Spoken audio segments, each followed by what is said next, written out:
Perhaps the most famous of all the Alamo heroes is David Crockett.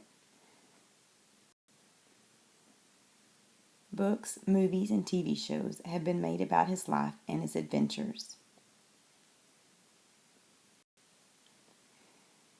His adventures began early in life. He was born in Tennessee in 1786.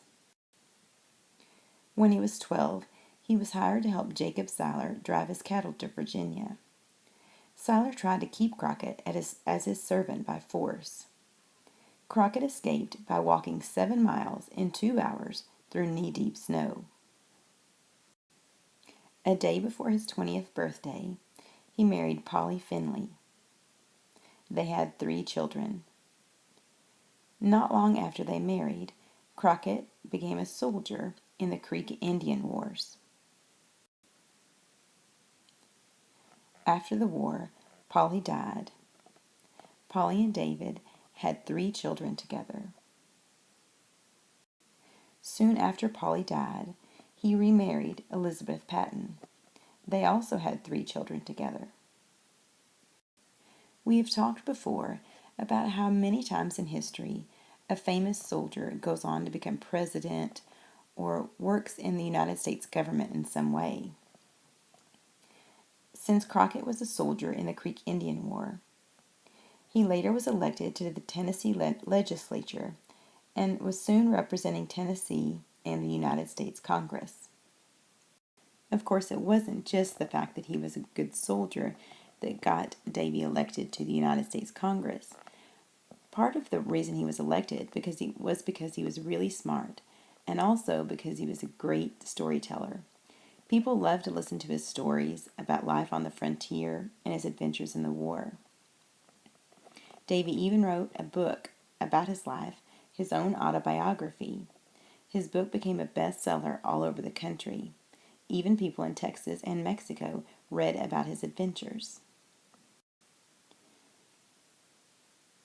Not long after Davy began serving the United States Congress, a new president, President Andrew Jackson, wanted to pass a law called the Indian Removal Act.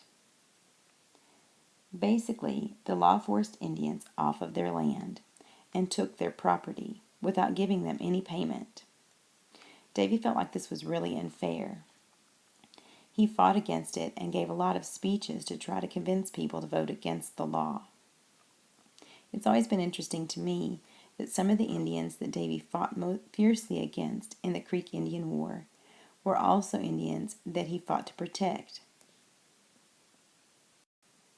Many people tried to convince Davy not to fight against the Indian Removal Act. They tried to warn him that if he fought against the act, that he might not be re-elected to Congress. He said, "I would rather be beaten and be a man than to be elected and be a little puppy dog." Davy really believed in standing up for what he thought was right.